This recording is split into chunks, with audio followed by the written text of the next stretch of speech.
Movie start होती है और हम हमारी मेन कैरेक्टर नीना को अपने बच्चों के साथ खेलता हुआ देखते हैं। थोड़ी देर में वहाँ पर उसका हस्बैंड उसे सरप्राइज देने के लिए जल्दी आ जाता है। उसका नाम था माइक। माइक को ट्रेकिंग करने के लिए जाना बहुत ही अच्छा लगता था। साल में एक बार वो ट्रेकिंग करने के लिए 1 मंथ के लिए जाता था। इस बार वो जल्दी घर पर आ गया। नीना उससे पूछती कि जल्दी कैसे आ गया। माइक को अनोइंग लगता है और कहता है कि मुझसे गलती हो गई। उन दोनों को 2 डॉटर्स है, पर इस रिलेशनशिप में माइक जरा बोर हो चुका था। नेक्स्ट सीन में नीना अपने ऑफिस में जाती है। वहाँ पर उसे एक सरप्राइज मिलता है। उसे एक न्यू कलीग आया है जिसका नाम था यानिक। एक्चुअल में यानिक और नीना एक दूसरे को पहले से ही जानते थे और यहाँ पर एक दूसरे को देखकर बहुत ही सरप्राइज थे। नीना यानिक से पूछती है कि तुम यहाँ पर क्या कर रहे हो। यानिक कहता है कि ये मेरा फर्स्ट डे है। नीना कहती है कि मुझे एक असिस्टेंट मिलने वाला था, शायद तुम वही हो, क्योंकि वो दोनों सेम ही डिपार्टमेंट में थे। इसके बाद हमें पता चलता है कि यानिक और नीना ये जब यंग थे तभी से एक दूसरे को जानते हैं। वो दोनों एक रिलेशनशिप में थे। यानिक को नीना के साथ ऐसा लगता था कि जैसे उनमें एक बहुत ही अच्छा कनेक्शन हो। उस तरीके का उनका कनेक्शन किसी और के साथ होता नहीं था। काम करते वक्त नीना की कलीग एग्ना यहाँ पर आती है। वो यानिक को देखती है और उसे बहुत पसंद आता है। वो डायरेक्टली उसे डेट के लिए पूछ रही थी,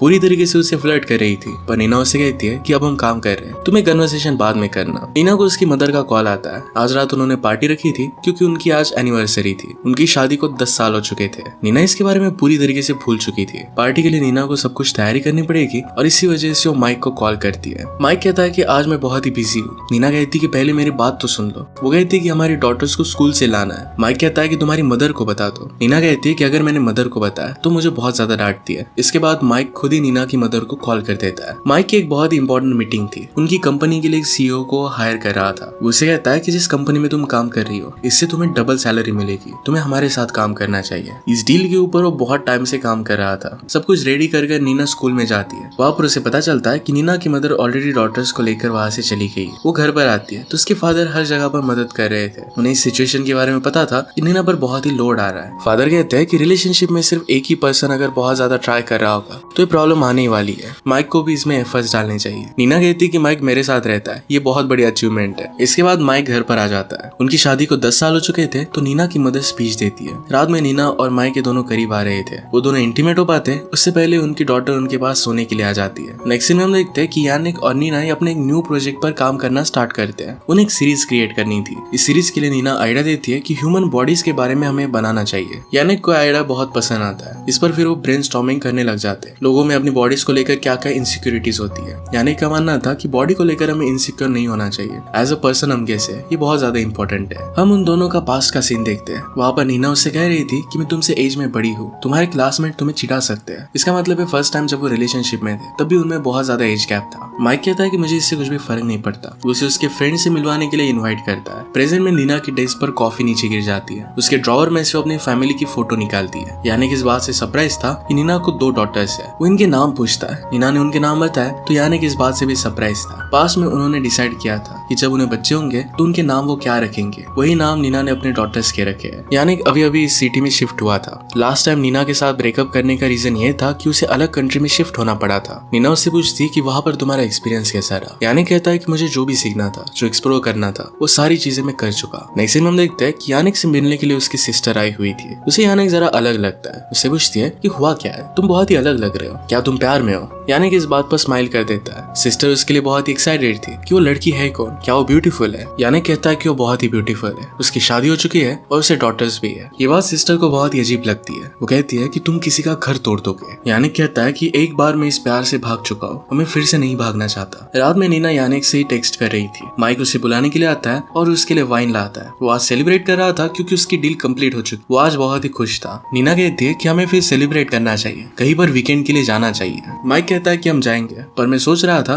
कि फिर से 1 मंथ के लिए मैं आइसलैंड जाकर आऊँ। नीना कहती है कि तुम तो 2-3 मंथ्स के बाद जाने वाले थे। माइक कहता है कि मुझे अभी जाने की जरूरत है। नीना ने कहा कि यहाँ पर मुझ पर बहुत सारी रिस्पॉन्सिबिलिटीज है, सारी चीजें मुझे संभालनी पड़ेगी, मेरा न्यू प्रोजेक्ट आ रहा है, ये सब मैं कैसे कर पाऊंगी। माइक कहता है कि तुम सब कुछ हैंडल कर लोगे, डोंट वरी। नीना गुस्सा होकर वहां से चली जाती है। अगले दिन माइक बच्चों को अपनी मदर के पास छोड़ने के लिए जा रहा था। वो चाहता है कि नीना को जरा रिलैक्स लग सके। काम के वक्त नीना और यानिक की अलग अलग जगह पर जाते हैं। वहाँ पर वो लोगों की फोटोज ले रहे थे। फोटो लेते लेते वो करीब आ जाते हैं तो नीना कहती है कि हमें एक दूसरे से जरा डिस्टेंस मेंटेन रखना चाहिए। माइक अब यहाँ से जाने वाला था। उसे ड्रॉप करने के लिए सब लोग आ रहे थे। माइक कहता है कि तुम लोगों को मेरे साथ आने की जरूरत नहीं है, वो अकेला ही जाना चाहता था। नीना कहती है कि हमने इसके बारे में बात की थी, एक अच्छी बात है कि हम तुम्हें एयरपोर्ट तक छोड़ने के लिए आते हैं। माइक इसके लिए कहता है कि तुम नेक्स्ट टाइम आना। नीना इस बात से गुस्सा थी, पर फिर माइक वहां से चला जाता है। नीना अपनी डॉटर्स को लेकर पार्क में आ जाती है। आज शाम नीना और यानिक ये दोनों एक जगह पर डिनर करने के लिए आते हैं। नीना को ठंड लग रही थी तो यानिक उसे अपना जैकेट देता है। अपनी फोन पर नीना जब बात कर रही थी तो यानिक उसकी पिक्चर्स लेता है। वो कहता है कि हमारे प्रोजेक्ट के लिए। नीना भी फिर उसके पिक्चर्स लेने लग जाती है। नेक्स्ट डे यानिक ने उनके पास्ट के पिक्चर्स नीना को दिखाए। वो नीना के करीब आ रहा था पर तभी नीना को घर से कॉल आ जाता है। उसकी डॉटर को बुखार था। वो घर में फर्स्ट एड किट ढूंढ रही थी पर उसे मिल नहीं रहा था। वो माइक को कॉल करती है और इसके बारे में पूछती है।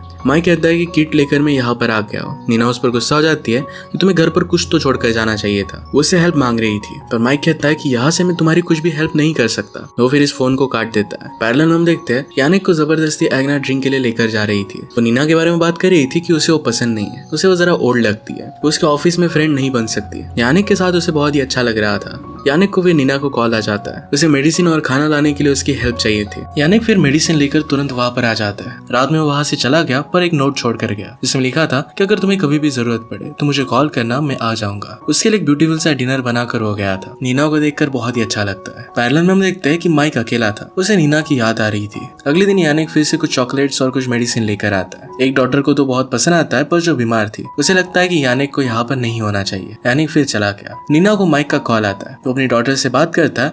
उसे पता चला कि यानिक यहाँ पर नीना की हेल्प करने के लिए आया है। वो यानिक के बारे में जानता नहीं था। वो इसके बारे में नीना से पूछता है। नीना कहती है कि यानिक मेरा एक कलीग है और उसे मैंने हेल्प के लिए बुला लिया था। माइक कहता है कि अगर तुम्हें हेल्प की जरूरत थी तो तुम्हें अपनी मदर को कॉल करना चाहिए था। इसके बाद हम देखते हैं कि नीना के घर पर उसकी मदर आ जाती है। माइक ने उन्हें कॉल कर दिया था। मदर अब माइक के आने तक यहीं पर रहने वाली थी। ऑफिस में जब नीना और यानिक लिफ्ट में थे तो दोनों एक दूसरे के करीब आ जाते हैं और किस कर लेते हैं। लिफ्ट में कोई आ जाता है और फिर नीना वहां से चली जाती है। नीना को माइक का कॉल आया। उससे पूछता है कि क्या सब कुछ ठीक है, क्या तुम मुझ पर गुस्सा हो। नीना कहती है कि क्या तुमने मुझे कोई ऐसा रीजन दिया है जिससे मैं तुमसे गुस्सा हो जाऊंगी। माइक फिर फोन रख देता है। घर पर नीना की मदर जब सब कुछ साफ सफाई कर रही थी तो उसे वाइन की बोतल का ढक्कन मिलता है। वो इस बात से अपसेट हो जाती है कि यहाँ पर बच्चे वगैरह होते हैं, तुम्हें ड्रिंक नहीं करना चाहिए। नीना को उसकी मदर बहुत ही अनोइंग लगती है। नेक्स्ट सीन में अपनी रिसर्च के ऊपर बात करते हुए नीना और यानिक के दोनों एक दूसरे के करीब आ जाते हैं। यानिक उसे कहता है कि आज रात तुम मेरे साथ रुक रही हो। इसके बाद दोनों घर पर आ वहाँ पर दोनों इंटीमेट हो जाते हैं। नीना कहती है कि मेरी बॉडी अब बदल चुकी है, मैंने 2 बच्चों को बर्थ दिया है। यानिक कहता है कि मुझे इससे फर्क नहीं पड़ता। नेक्स्ट सीन में माइक अपनी डॉटर्स के साथ बात कर रहा था। यहाँ पर भी नीना और माइक में ज्यादा कुछ बात नहीं होती। इसके बाद हम देखते हैं कि नीना और यानिक एक रिसोर्ट पर आते हैं। वहाँ पर वो मसाज वगैरह लेते हैं, एक दूसरे के साथ बहुत ही अच्छा सा टाइम स्पेंड करते हैं। नीना माइक की कार लेकर आई थी तो यानिक कहता है कि कार तो बहुत ही अच्छी है, तुम इसे ऑफिस क्यों नहीं लेकर आती। नीना कहती है कि माइक की है, मेरा खुद का ऐसा कुछ नहीं है, सिर्फ मैं और मेरी डॉटर्स है। इसके बाद दोनों एक लेक के पास आए। यानिक कहता है कि ऐसा लगता है कि हमेशा यहाँ पर तुम्हारे साथ ही रहो। नीना को भी वैसा ही लग रहा था। वो पूरी दुनिया से दूर जाना चाहते थे। पर फिर नीना कहती है कि मेरी डॉटर्स क्या होगा, हमारी सिचुएशन बहुत ही हार्ड है। हमेशा क्वेश्चन उसकी फैमिली का ही आ जाता है। इन सब बातों की वजह से नीना बहुत ही डिस्टर्ब हो गई थी और रात में घर पर रो रही थी। उसकी मदर आकर उससे पूछती है कि तुम यहाँ। उसकी मदर उससे पूछती है कि हुआ क्या। नीना कहती है कि मुझे प्यार हो गया है और उसके बिना मैं जी नहीं सकती। मदर कहती है कि इससे तो तुम सब कुछ बर्बाद कर दोगी, तूने बहुत सारी चीजों के बारे में सोचा नहीं है, तुम्हारी डॉटर्स इसके बारे में क्या सोचेंगे। माइक की और तुम्हारी जिंदगी बर्बाद हो सकती है, इससे बहुत ज्यादा इफेक्ट पड़ेगा। जिससे तुम प्यार करती हो कभी ना कभी उसे भी अपने खुद के बच्चे चाहिए होंगे। एक आदमी अपने बच्चों के बिना नहीं जी सकता, इसके बारे में भी तुम्हें सोचना चाहिए। हमारी लाइफ में सबसे इंपॉर्टेंट चीज सिर्फ एक ही होती है और वो है फैमिली। तुम्हें अपनी फैमिली के बारे में सोचना चाहिए। नीना बहुत ही कंफ्यूज थी, उसे पता नहीं था कि वो क्या करे। उसकी मदर उसे कहती कि तुम जो भी करो मैं हमेशा तुम्हारे लिए यहाँ पर हूँ। अगले दिन ऑफिस में यानिक नीना को मसाज दे रहा था। ये जब एग्ना देखती है तो इस बात से बहुत ही गुस्सा हो जाती है। कहती कि तुम दोनों के बीच में चल क्या रहा है, तुम उसे हरास कर रही हो। उसको पूरी तरीके से इग्नोर कर देते हैं। यानिक कहता है कि यहाँ पर आने से पहले मैंने एक इंटरव्यू दी थी, उसे एक बहुत ही बड़ा जॉब मिल रहा है। वो कहता है कि तुम भी मेरे साथ चल सकती हो। नीना कहती है कि तुम्हें वो जॉब एक्सेप्ट कर लेना चाहिए और चले जाना चाहिए। मैं अपनी फैमिली को छोड़ नहीं सकती, हम सब के लिए बहुत अच्छा रहेगा। माइक जहाँ पर ट्रेकिंग करने के लिए आया था वहाँ पर वो एक आदमी से मिलता है। वो बात करने लगते हैं तो बातों बातों में वो कहता है कि मैं हमेशा मेरी गर्लफ्रेंड के साथ यहाँ पर आना चाहता था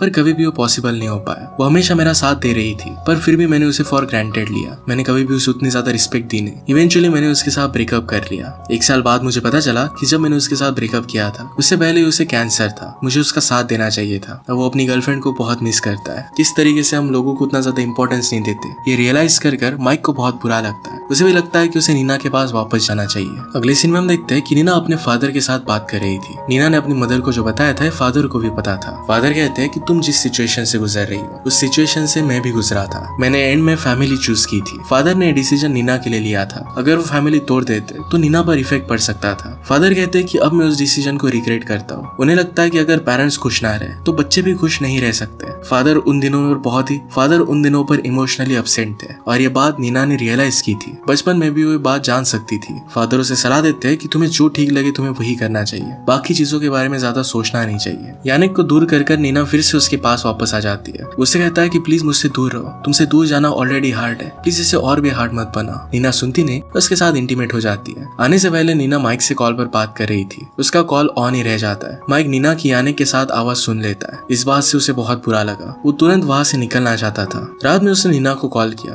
और इस बात के लिए वो उसे कन्फ्रंट करता है। नीना को इससे बहुत बुरा लगा। वो रोते हुए यानिक के पास आई। वो कहती कि माइक को सब कुछ पता चल चुका है। यानिक उसे सपोर्ट देता है। अगले दिन जब माइक वहां से निकल रहा था तो देखता है कि एक खाई में एक आदमी बेहोश होकर पड़ा हुआ है। ट्रेकिंग करते वक्त उसका एक्सीडेंट हुआ था। माइक जल्दी से रेस्क्यू टीम को वहां पर बुला लेता है। उस आदमी को बचाने के लिए वो नीचे आ गया। नीना फिर माइक को पिकअप करने के लिए एयरपोर्ट पर आ जाती है। वहां की रेस्क्यू टीम उसे लेने के लिए आई। वो कहती है कि माइक ने एक आदमी को बेहोश देखा था, उससे हेल्प करने के लिए वो गया है, मैं आपको वहीं पर लेकर जाती हूँ। माइक जब उस आदमी को हेल्प कर रहा था तो ऊपर आते वक्त उसका खुद का एक्सीडेंट हो जाता है। रेस्क्यू टीम की लेडी और नीना दोनों बात करते हैं। वो कहती कि मैं और मेरा हस्बैंड दोनों रेस्क्यू का काम करते हैं। जब मैं जॉब पर होती हूँ तो वो बच्चों का ख्याल रखता है और जब वो काम करता है तो मैं बच्चों का ख्याल रखती हूँ। एक दूसरे को सपोर्ट कर वो आसानी से इस लाइफ में आगे बढ़ रहे हैं। अचानक से उन्हें कॉल आता है और माइक के बारे में पता चलता है। माइक हॉस्पिटल में था तो नीना को हॉस्पिटल में ही लेकर जाती है। वो डॉक्टर से पूछती है कि क्या माइक ठीक हो जाएगा। डॉक्टर कहते हैं कि अभी कुछ भी बता नहीं सकते, वो कोमा में है और कोमा से वापस आने के बाद ही हम कुछ बता सकेंगे। नीना माइक के पास बैठकर सोच रही थी। उसे यानिक का कॉल आता है और यानिक कहता है कि तुम घर पर कब आ रही हो। नीना उसे सारी सिचुएशन बताती है। वो कहती है कि अब मैं तुम्हारे पास वापस नहीं आ सकती। यानिक डायरेक्टली कॉल को कट कर देता है। अगले दिन वो उसके पास पहुंच गया। उससे कहता है कि मुझे पता है कि डिसीजन लेना तुम्हारे लिए बहुत ही हार्ड है, पर मैं यहाँ पर तुम्हें सपोर्ट करने के लिए आया हूँ। तुम्हें जो डिसीजन ठीक लगे तुम वो ले सकती हो, मुझे कोई प्रॉब्लम नहीं है, मैं तुम्हारा वेट करूंगा। नीना जब माइक के साथ थी तो उसे होश आ जाता है। माइक उसे कहता है कि मैं अभी भी तुमसे बहुत प्यार करता हूँ, हमें इस रिलेशनशिप को और एक चांस देना चाहिए। नीना ने माइक का हाथ पकड़ा हुआ था पर माइक को कुछ भी फील नहीं हो रहा था। एक हाथ से शायद वो पैरालाइज्ड हो गया था। नीना उससे कहती कि सब कुछ ठीक हो जाएगा। उसने उसी के साथ रहने का डिसाइड कर लिया था। इसी के साथ मूवी एंड हो जाती है। अगर